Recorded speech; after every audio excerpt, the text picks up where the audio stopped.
Fala aí, rapaziada do nosso canal RB Futebol, trazendo mais um vídeo aqui no nosso canal. E nesse vídeo para falar aí do empate entre Fortaleza e Vasco, 0 a 0 no Castelão. Falando um pouco da partida, primeiro tempo todo do Fortaleza. A Fortaleza perdeu um caminhão de gols no primeiro tempo, bola na trave e muitas chances o Fortaleza perdeu.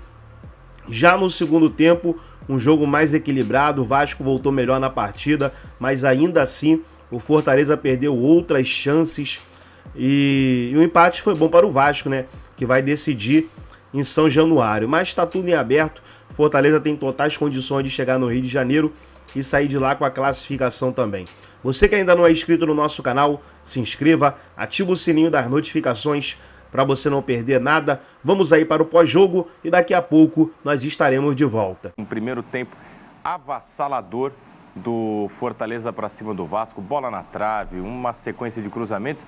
Mas aí eu estava trocando uma ideia aqui com você, Léo, fora do ar, e você me disse, até em função do trajeto, né, vindo para cá, eu não vi o segundo tempo inteiro, mas você estava ligado. O segundo tempo foi diferente, é isso? Foi. O Vasco melhorou no segundo tempo, principalmente com as trocas do setor de meio. Troca dos dois volantes, tanto de Hugo Moura quanto de Matheus Carvalho, começaram a partida para a entrada do Esforço e do Galdames no segundo tempo. O Vasco voltou a utilizar três zagueiros, como já tinha utilizado dentro do Campeonato Carioca. E aí o problema do Vasco não está só no fato de usar três zagueiros, essa nem é a principal questão, mas o fato do Vasco ocupar mal o setor de meio campo, com pouca gente. Já era um problema com o Ramon Dias durante o Campeonato Carioca, o Vasco começou o Campeonato Brasileiro com uma linha de 4 e voltou a utilizar essa linha com 5 defensores e 3 zagueiros. O Fortaleza conseguiu uma superioridade numérica por dentro, usava de forma muito inteligente os seus jogadores na faixa central do campo, liberando os seus alas, o ala do lado da bola e também conseguindo eventualmente superioridade pelo lado do campo. Então, primeiro tempo do Fortaleza muito bom. Na segunda etapa, achei que o Fortaleza caiu um pouquinho de rendimento também por conta da parte física e o gramado do Castelão não estava o ideal. Isso prejudica a equipe que tenta propor mais o jogo, como era o caso do Fortaleza, que não leva uma vantagem de gols para o segundo jogo. Porque a vantagem que o Fortaleza leva é o trabalho do Vojvoda muito mais consolidado do Vasco do que o do Vasco, que não tem um treinador no momento. Agora, me conta uma coisa, eu achei que esse 0 a 0 ficou caro para o Fortaleza pensando no jogo de volta. Porque por mais que o Vasco, torcedor do Vasco, esse lance foi lindo, hein? Esse lance foi maravilhoso, é uma pena que essa bola não entrou. Mas ainda mais que o torcedor do Vasco viu aquela última derrota de goleada para cima do Criciúma, foram lá, conversaram, deve lotar o São Januário. Querendo ou não, a atmosfera do São Januário é muito difícil de se jogar.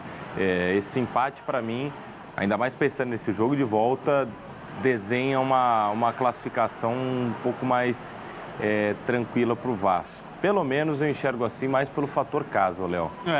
Só se o fator casa pesar muito, porque a diferença entre os trabalhos hoje ela é muito grande.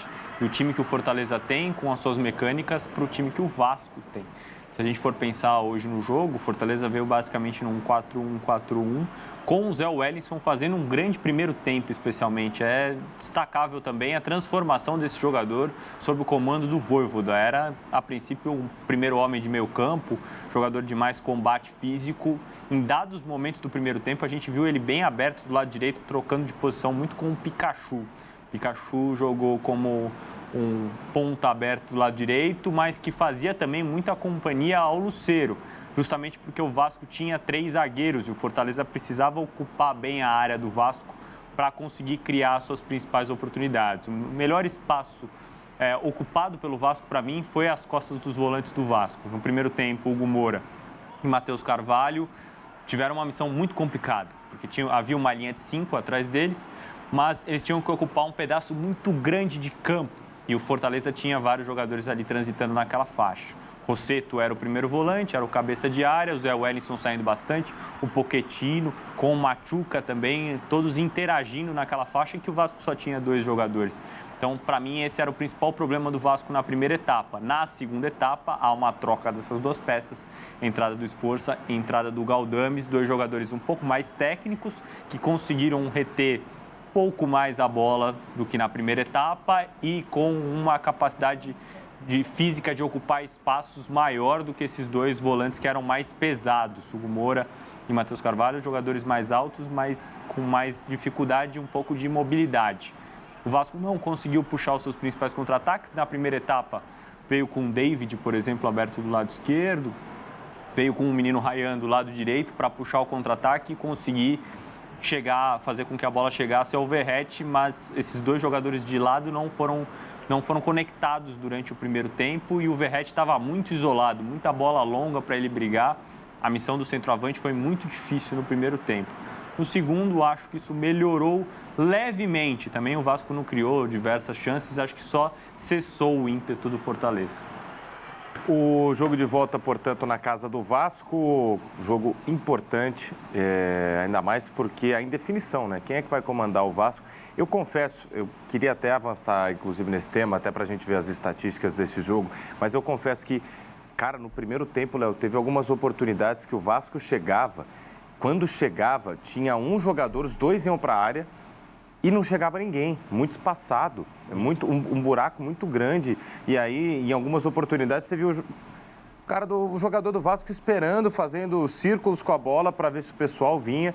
Então, ainda mais com essa saída do Ramon, bem lembrado, esse fator casa que eu tinha postado, ele vai ter que falar muito alto, porque não vai dar tempo de trabalhar tanto com esse time. E arrisco até dizer, não sei nem se o Vasco vai ter um treinador até lá, porque parece que o Carille foi consultado, acho que dificilmente o Carille sai também, ele gosta de ter sequência em trabalhos, enfim, é difícil ele aceitar essa suposta proposta aí de 3 anos. Pesolano é um nome em pauta também no Vasco, né? Pesolano, o que treinou o Cruzeiro, inclusive, né? Pode ser, quem sabe, vamos ver. Até por o Vasco contratou o seu novo diretor de futebol, o Pedro Martins, que era diretor do Cruzeiro. Sim. E trabalhou por lá com o Pesolano. Então seria uma possibilidade de novo treinador para o Vasco. Veremos as cenas dos próximos capítulos. Vamos ver as estatísticas do jogo entre Fortaleza e Vasco? Tá aí na tela para você. O Fortaleza chutou muito mais ao gol. Mas 0-0 no placar ilustra que nem sempre, né? Bom, teve a bola na trave. A bola na trave acho que eles contam como chute no gol também, né? Obviamente a trave faz parte do gol. Então, que foi o lance mais perigoso assim do Fortaleza no jogo. Isso. E se a gente for comparar as estatísticas do primeiro e para o segundo tempo, a posse da bola não foi tão diferente, 63% para o Fortaleza no primeiro, 58% para o segundo. O domínio, o controle da bola continuou muito grande. Mas se a gente for olhar para as finalizações, foram 10 do Fortaleza no primeiro tempo, dessas 16, 4 no gol, das 6 no total que o Fortaleza deu. Então, mostra que o Fortaleza foi muito superior na primeira etapa, não aproveitou da melhor maneira as chances que criou e o Vasco, pelo menos no segundo tempo, conseguiu cessar um pouquinho esse ímpeto do Fortaleza. Uma diferença bem grande em número de passes trocados, o que evidencia bem o que foi a partida. Fortaleza tentando ditar o ritmo e o Vasco tentando sobreviver no confronto. Acho que essa era a grande missão para o Vasco hoje. Sem treinador, dado o que aconteceu durante o final de semana, a saída conturbada do Ramon Dias, a reunião com alguns torcedores, jogadores, para mim, sendo humilhados pelos torcedores do Vasco. Para mim, é lamentável que a gente ainda tenha esse tipo de comportamento por parte de diretorias que expõem o seu elenco essa conversa com os torcedores que, para mim, não contribui de forma positiva para nada. E, dado todo esse ambiente, o que foi a semana do Vasco, era importante continuar vivo para o jogo em que o Vasco é o mandante, o próximo jogo da Copa do Brasil. Então, acho que a missão do Vasco foi cumprida. A questão agora é fazer os ajustes na equipe. Estamos em maio, certo? Dia 1º de maio. Sim. E, para mim, o Vasco não tem nada em 2024. O trabalho do Ramon não evoluiu da melhor maneira possível. No ano passado, acredito que era um trabalho muito difícil. O Vasco tinha uma pontuação muito baixa ao final do primeiro turno. Ele consegue recuperar esse time e não cai para a segunda divisão. Mas eu esperava que o trabalho desse pelo menos um salto do ponto de vista tático e de ideias do Vasco. A gente sabe que a qualidade do elenco do Vasco é bem questionável. Não acho que o elenco esteja à altura do que é a história do Vasco da Gama. Sim. Muito longe disso. Vai brigar para não cair esse ano. Vai. Pelo planejamento que fez, pela troca de treinador que faz agora e pelo elenco que tem à disposição, a tendência é essa realmente. Então era muito difícil que ele tirasse muita qualidade desses jogadores. Mas eu acho que ele também pecou no aspecto tático, na construção desse time, insistir muito nessa linha de 5 e pouca ocupação do meio campo. Para mim, o problema não está em utilizar 3 zagueiros. Há diversas equipes dentro do mundo que utilizam 3 zagueiros e têm sucesso, jogam um futebol vistoso e competitivo. A questão está na forma como o Vasco vai ocupar o setor de meio campo e na falta de jogadores. Muitas vezes o Vasco tem uma linha de 5 com só 2 jogadores ocupando o setor de meio. Com isso, você faz o adversário rodar a bola na frente da sua área a todo momento. Foi o que aconteceu no primeiro tempo hoje. Você falou que teve uma mudança importante aí no segundo tempo com as trocas do Vasco. A gente aproveita para mostrar como começou o time do Rogério Ceni, como começou o Fortaleza jogando em casa. E é claro que a gente vai ver também o início depois e o fim do Vasco. Mas vamos lá. Começando com o Lion. Fez as 5 trocas, trocou lateral, 2 meias e 2 caras lá na frente. Marinho é banco desse time, hein? Machuca, Pikachu, Lucero, Marinho é banco desse time, hein, Léo? Marinho reserva.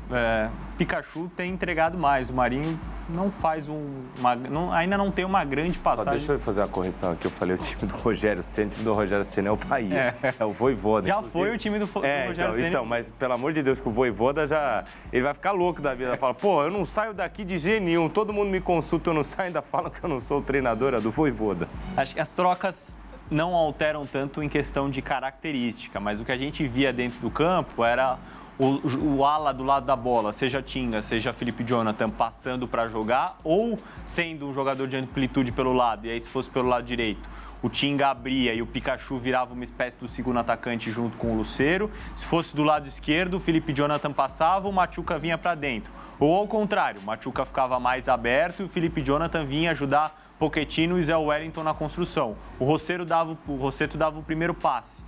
E aí você tinha pelo menos 4 jogadores para estancar o contra-ataque do Vasco. O Rossetto, o primeiro volante, os 2 zagueiros, o Brits e o Tite, e o lateral do lado oposto. Então era assim que mais ou menos funcionava o jogo do Fortaleza. Na segunda etapa você tem uma troca, Felipe Jonathan pelo Bruno Pacheco, não altera muito esse panorama. A principal troca foi a entrada do Kevin e o recuo do Zé Wellington.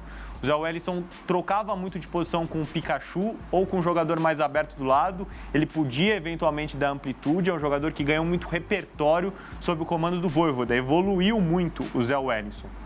E a partir disso, a partir da saída do Rossetto, ele volta para ser o primeiro homem de meio campo e o Kevin tinha feito uma boa partida contra o Bragantino no final de semana, participa dessa construção junto com o Pochettino, todos assessorando o Lucero e fazendo com que ele não ficasse sozinho, porque eram 3 zagueiros do Vasco para ele duelar. Então era importante que esses pontas do lado, aí, Pikachu e Machuca, quando o lateral do lado passasse ou eventualmente quando o meia chegasse por ali, eles ocupassem mais a entrada da área ou ocupassem mais os zagueiros do Vasco, viessem para dentro. Moisés pelo Machuca também altera-se pouco, mas para dar uma renovação no físico do Fortaleza, que eu acho que mesmo com essas trocas o Fortaleza caiu um pouquinho de produção por conta da questão física. O gramado do Castelão estava muito longe do ideal também, isso prejudicou principalmente o time mandante, que buscava ter mais o controle da bola, propor o jogo, e essa equipe é mais prejudicada. O Castelão deve ser fechado agora para manutenção do gramado e reaberto mais à frente para confrontos de Copa do Nordeste. Vamos ver como começou o Vasco e como terminou também o Cruz Maltino. Deixa eu ver aqui se eu lembro o nome do jogador que eu vi completamente sozinho. Foi no primeiro tempo. Acho que se bobear o Ryan. Ryan carregando a bola, não tinha ninguém para fazer o cruzamento lá para o meio da área. Inclusive, ele saiu, né, durante o jogo. O Vasco colocou o Watson, Rossi, Força, Zé Gabriel e Galdames. Ele mexeu justamente na formação. Você vinha falando, Léo. E resultou num Vasco diferente, quando ele tira o Rojas, né? A mudança do Zé Gabriel ela é mais na reta final, praticamente nos acréscimos ali. Só complementando uma informação que eu passei, que o Castelão vai ser fechado agora. A expectativa é que o Fortaleza volte a jogar no Castelão no dia 29 de maio, no confronto com o Trinidense pela Copa Sul-Americana. Então essa é a expectativa, de que o Castelão fique sem jogos, pelo menos até o final do mês de maio. Nas trocas do Vasco, a gente vê aí um time com linha de 5 e com só 2 caras ocupando o meio ali. Matheus Carvalho e Hugo Moura, esse foi o principal problema do Vasco. Durante o primeiro tempo, o David e Ryan tinham mais tarefas defensivas do que ofensivas e não conseguiram puxar os contra-ataques no primeiro tempo. No segundo tempo, o Vasco já volta com essas trocas no setor de meio. O Galdames fez uma boa segunda etapa. Acho que foi o principal destaque do Vasco no segundo tempo foi a entrada do Galdames e a troca nesses dois volantes aí. O Matheus Carvalho saiu também para a entrada do Esforça. Então, o Vasco ficou mais um pouquinho equilibrado com os dois jogadores de lado, David e Ryan, entendendo que eles tinham tarefas a cumprir também na parte central do campo para fazer um pouco mais de compensação e com que Esforça e Galdames ocupassem uma faixa menor do campo, deixassem o Verratti um pouco menos isolado. O Vasco conseguiu estancar o jogo do Fortaleza, mas não criou muitas oportunidades. Esse é um reparo ainda que terá que ser feito para o jogo de volta. Jogo de volta na casa do Vasco, 0-0 jogo de ida. Vamos ver o que teremos de classificado para a próxima fase. O jogo vai ser bom, o jogo vai ser muito bom na casa do Vasco lá no... Como é que é o nome do estádio do Vasco, gente? São Januário. São Januário, pelo amor de Deus, cara. Hoje tá difícil. É o Bahia que tem o Rogério Ceni, é o estádio do Vasco. São Januário que provavelmente vai estar lotado com todo o torcedor cruzmaltino. Então tá aí, pessoal. Foi o pós-jogo do empate entre Fortaleza e Vasco, 0-0 no Castelão. Tudo em aberto para a partida de volta que vai acontecer em São Januário. Gostou do vídeo? Deixa o seu like, se inscreva no canal, ativa o sininho das notificações.